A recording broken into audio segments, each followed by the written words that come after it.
Amiga, te mando un audio que es más fácil. Te mando un audio. El podcast de Diálogo Directo. Otras voces, otros territorios, las mismas preguntas. Te mando un audio, el podcast de Diálogo Directo.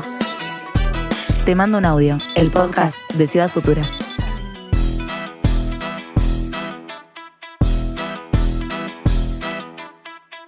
No nos equivocamos si afirmamos que en América Latina la estrategia punitiva desplegada en el intento de combatir el narcotráfico nos deja con más dudas que certezas. Movimientos sociales, organizaciones y referentes en la materia afirman que los efectos provocados por la guerra contra las drogas se traducen casi únicamente en el incremento de la violencia urbana y en la multiplicación de las economías ilegales. Así y todo, distintos sectores políticos insisten sobre la necesidad de continuar implementando políticas focalizadas únicamente en la faz represiva y de control. ¿Qué significa establecer una guerra contra las drogas o el narcotráfico? ¿Qué intereses motivan este tipo de estrategias punitivistas? Sin embargo, esta no es la única mirada que existe ante el avance del narcotráfico y las economías delictivas.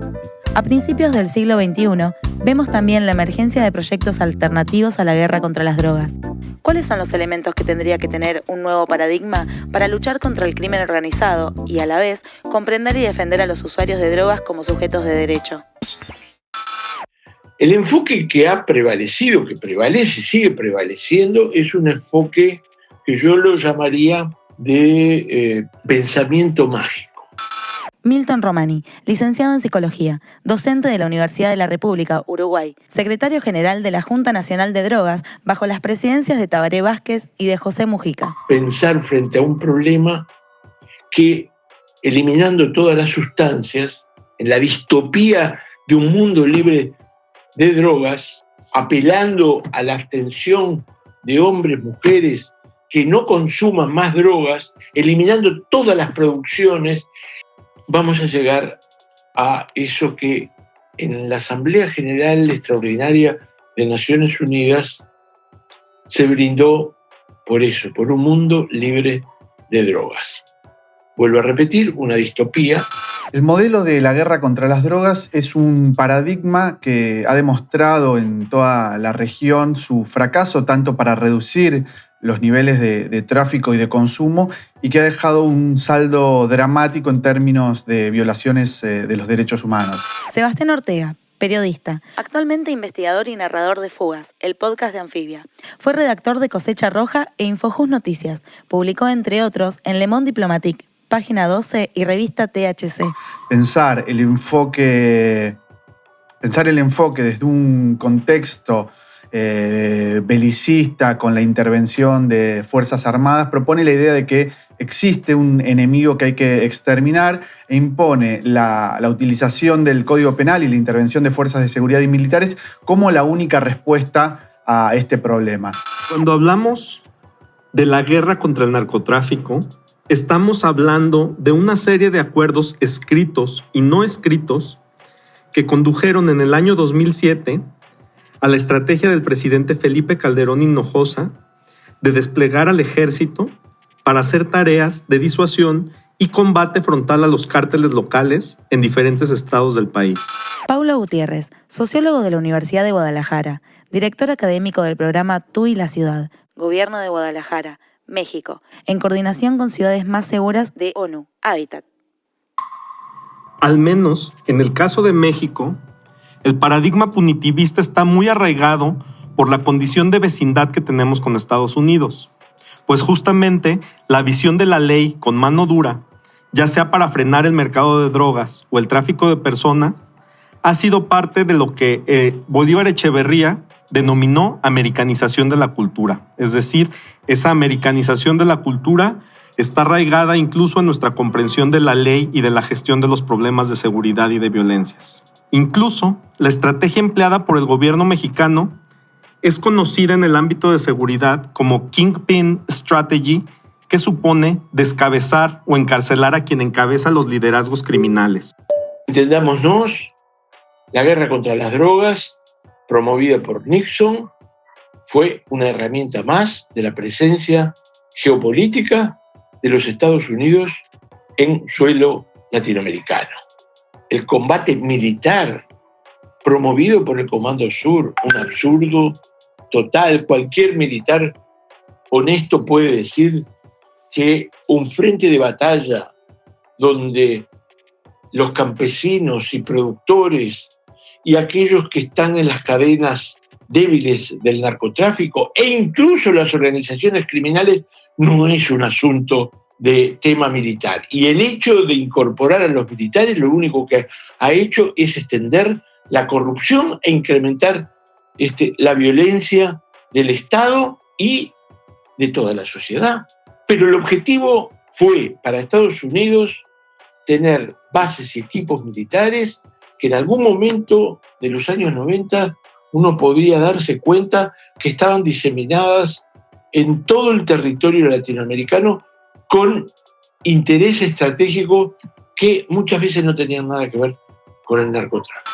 Cuando en Colombia en los años 70 se dio el fenómeno de la marihuana, de la marimba, y que lo narra la película Pájaros de Verano, ahí está la relación de los gringos viniendo de fiesta al Caribe colombiano, en donde se producía la mejor marihuana, la Punto Rojo, la Magdalena Gold, y que hoy la siembran, la cosechan, la producen en Estados Unidos, en California, y ellos son los que tienen hoy el mercado. Jorge Blandón, artista, director general de la Corporación Cultural Nuestra Gente, Medellín, Colombia. La guerra del narcotráfico es un cuento chimbo. Eso realmente es la manera de cómo se han enriquecido mujeres y hombres que han estado siempre en cúspides de la política, en cúspides de lo económico. Ellos han incrementado absolutamente la violencia y eso es un tema que trastorna una sociedad. En eso que ustedes están diciendo, de una economía paralela, nosotros la vemos acá, desde la misma control territorial, desde el vender los huevos, desde vender la leche, desde vender las arepas, y eso básicamente es para el blanqueado del dinero.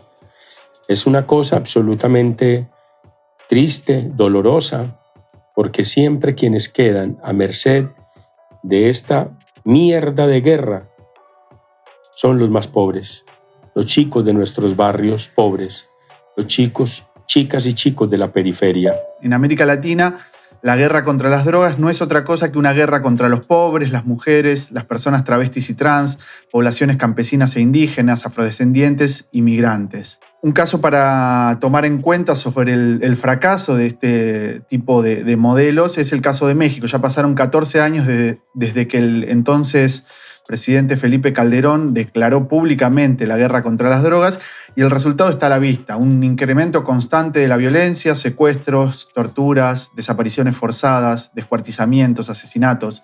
A lo largo de estos 14 años se registraron más de 100.000 asesinatos, más de 40.000 desapariciones forzadas y se encontraron más de 3.000 fosas clandestinas con cuerpos NN, que a lo largo de estos años han sido algunos identificados y otros todavía no. Que lo único que funcionó fue la legitimidad que tienen las autoridades desde Calderón hasta López Obrador, el presidente actual, con la población no especializada o no necesariamente reflexiva sobre el tema de seguridad. ¿A qué me refiero con esto? A que existe, desafortunadamente, una cultura muy arraigada en la población o en ciertos y amplios grupos de la población que sospecha de los derechos humanos y que prefiere, por sobre cualquier otra medida, la represión y la mano dura. Que el único factor que yo identifico para que este tipo de estrategias permanezcan es un factor cultural. Es decir, los tomadores de decisiones políticas y la propia ciudadanía no creen en la evidencia. Por ello, continúan ambos sectores ciegamente apoyando estrategias que juegan en prejuicio de todos. Como dijo Kofi Annan, que fue el secretario general de la UNGAS 1998, no ha sido una guerra contra las drogas, es una guerra contra las personas, donde se ataca y donde el incremento de la violencia por parte del Estado ataca fundamentalmente a los eslabones débiles. Eso es inevitable. Es inevitable porque no hay proporcionalidad entre el daño y las penas. En Buenos Aires, por ejemplo, aumentaron los niveles de hacinamiento y de superpoblación carcelaria con detenciones masivas en comisarías, en condiciones siempre infrahumanas, y se trata en su mayoría de personas pobres que son acusadas por delitos menores, delitos de narcomenudeo, de venta a pequeña escala, y desde el análisis sociocultural que se puede hacer de estas poblaciones detenidas, se ve claramente que son personas que pertenecen a los sectores populares, sin educación formal, sin empleo formal, con lo cual claramente la persecución es una persecución contra los pobres. Por otro lado, la persecución a consumidores, el 30%, y estas son cifras que dio la propia exministra de Seguridad, el 30% de las detenciones a nivel nacional fueron contra consumidores. Son causas que a la policía le permiten hacer número, mostrar una supuesta eficacia en la persecución y en el combate al narcotráfico, pero que después son causas que terminan cayéndose porque son declaradas inconstitucionales. En Argentina, menos del 10% de las causas iniciadas por delitos de drogas son finalmente elevadas a juicio, con el gasto y el costo que implica para el Estado esa persecución. Los proyectos alternativos que yo identifico para mitigar el avance del narcotráfico y las economías delictivas son principalmente dos. El primero es el de la legalización de las drogas, el cual es impulsado principalmente por la academia y grupos de la sociedad civil, lo cual está muy bien, si no fuera porque acá también, además del problema de la comercialización y trasiego, tenemos otro tipo de problemas como el tráfico de personas, el secuestro, la extorsión y la trata. Como alternativas o modelos interesantes en la región, creo que actualmente podemos pensar en el modelo uruguayo de regulación estatal de la marihuana, que obviamente tiene un alcance limitado, pero que es un avance significativo para pensar nuevos modelos. También se puede pensar en los casos de Canadá o en algunos estados de Estados Unidos. E incluso ahora México está en este momento discutiendo en el Congreso una ley que permita regular el mercado de la marihuana, que serían avances que no serían soluciones definitivas, pero que sí podrían pensar una alternativa al modelo de guerra contra las drogas. Todos los pronósticos que nos auguraban un desastre total y una especie de salida de zombies descontrolados que iban a acosar las farmacias y arrebatar a las señoras no se cumplió. Los uruguayos y uruguayas se registraron, nosotros tenemos un sistema de registro que, si bien fue muy discutido y debatido, le da garantías al consumidor hoy en día, porque en Uruguay nunca estuvo penalizado la tenencia para uso personal de ninguna droga, inclusive hoy. Y yo recomiendo que ese es un enfoque necesario. Tener, usar y consumir drogas y no hago daño a terceros no puede ser nunca un crimen. ¿Esto resuelve el problema del narcotráfico? Bueno, le hemos sacado una tajada importante. Y si bien algunos voceros de nuestro país han insistido sobre este aspecto, yo me animo a decir que si bien esto colabora, y si tuviéramos el mismo enfoque para otras drogas, también colaboraría, no hay solución del problema de las drogas, ni hay solución del problema de la criminalidad sin participación activa de la ciudadanía en diversos niveles para resolver los problemas que hay en las ciudades y en los países referido a estos temas. El segundo de los proyectos que identifico es el de prevención de las violencias y los delitos, que desafortunadamente son proyectos que se debilitan por recortes presupuestales y porque su eficacia está probada, pero no a corto, sino a mediano y largo plazo. Y ese es un problema para la clase política que quiere presumir logros inmediatos y que se aprovecha de la sed de castigo que prevalece en muchos sectores de la población. Creo que hay una oportunidad muy grande en entender que es un tema estructural. Natalia Castaño Cárdenas, arquitecta. consultora líder de proyectos de Urban, Centro de Estudios Urbanos y Ambientales de la Universidad EAFIT, Medellín, Colombia. Que se debe abordar de manera integral, que no debe ser una solución única de represión o de más violencia, sino que justamente hay que tratar de escuchar las necesidades, las condiciones que muchas veces viven las personas y que los llevan también a acercarse a procesos de economías criminales donde puedan tener otras oportunidades, ¿cierto? Quizás todavía nos falta mucho, pero creemos que el camino que se ha venido recorriendo en la ciudad nos da también como el pie para decir, bueno, yo como arquitecta también puedo hacer un aporte en esa situación tan crítica que vivía la ciudad, una arquitecta o un urbanismo con una sensibilidad social, con una sensibilidad por los procesos locales, con una necesidad también de generar más integración, más puentes entre diferentes sectores de la sociedad que ante el miedo se separan, desconfían del otro y que hacen que la sociedad se fragmente mucho más. Cualquier política que se piense en este sentido tiene que ser pensada desde un enfoque de derechos humanos y no desde un modelo, desde un planteo punitivista. Tienen que ser modelos que no persigan y criminalicen a los usuarios, en primer lugar, que limiten la arbitrariedad y la violencia policial, que puedan pensar alternativas a la prisión para personas dedicadas a la venta minorista que no participan en delitos violentos y que piense sobre todo proporcionalidad en las penas. Hoy hay países como Colombia, por ejemplo, que tienen penas de hasta 30 años por algunos delitos vinculados al tráfico, al transporte de drogas y que superan otro tipo de delitos violentos como los homicidios, por ejemplo. Entonces una política tiene que ser pensar en penas proporcionales a los delitos cometidos. En América Latina, por supuesto que hay políticas, estrategias o acciones a las cuales se les ha apostado y algunas no dieron los resultados esperados, pero otras son señas esperanzadoras de que estamos en el camino adecuado.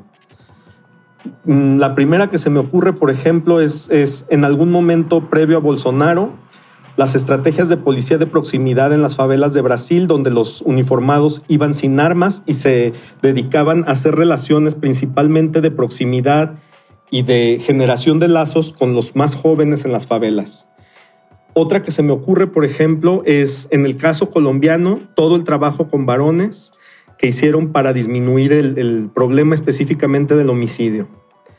En Argentina me viene a la cabeza todo el trabajo que se hace en prisión por parte de colectivos y la apertura que en muchos casos tienen las propias instituciones de gobierno o penitenciarias para que los colectivos puedan ir y hacer un sinfín de actividades que de alguna manera lo que hacen es desmontar todo el aparato de la violencia que sucede desde las cárceles, pero que también se expresa en el espacio público.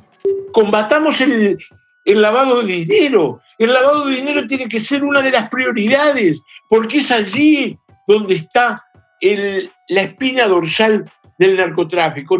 En mi país, cuando yo asumí en el 2004, era el imperio de las sociedades anónimas financieras de inversión y el lavado de dinero.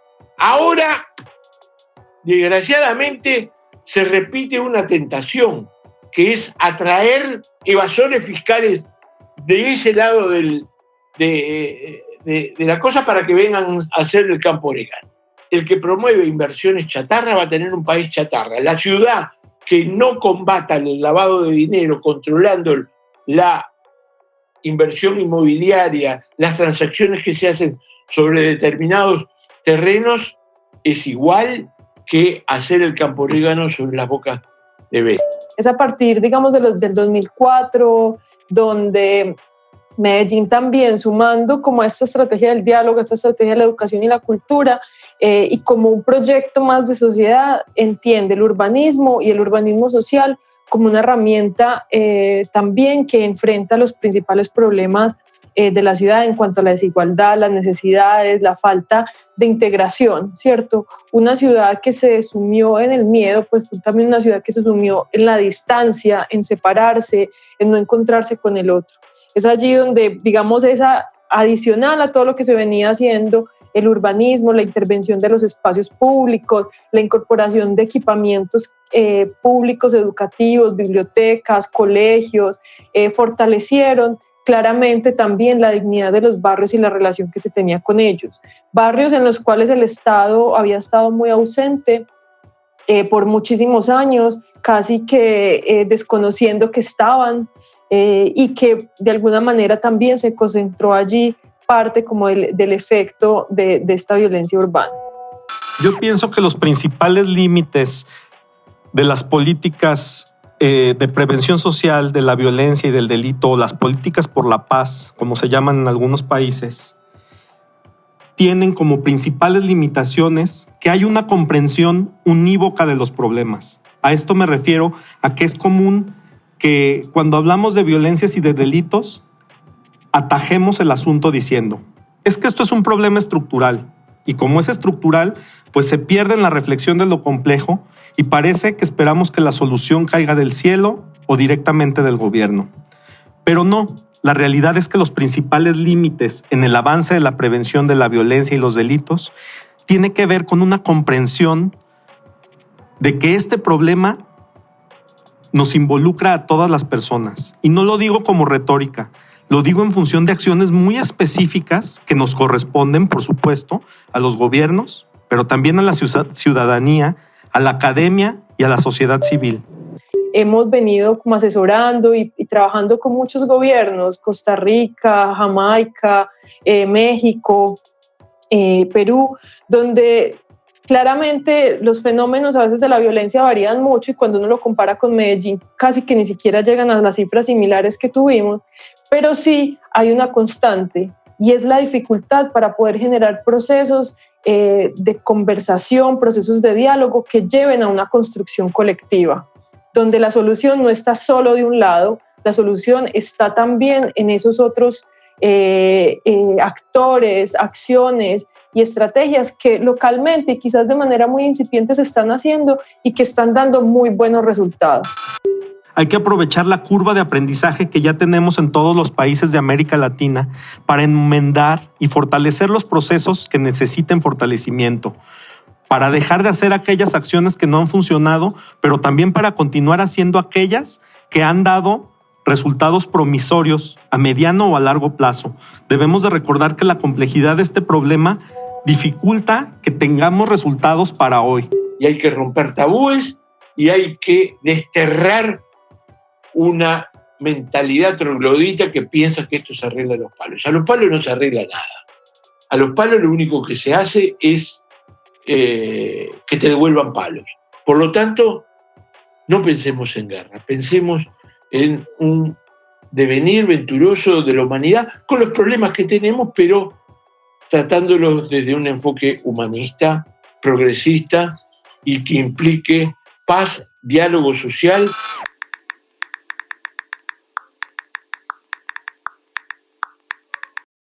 Amiga, te mando un audio que es más fácil. Te mando un audio. El podcast de Diálogo Directo. Otras voces, otros territorios, las mismas preguntas. Te mando un audio, el podcast de Diálogo Directo. Te mando un audio, el podcast de Ciudad Futura.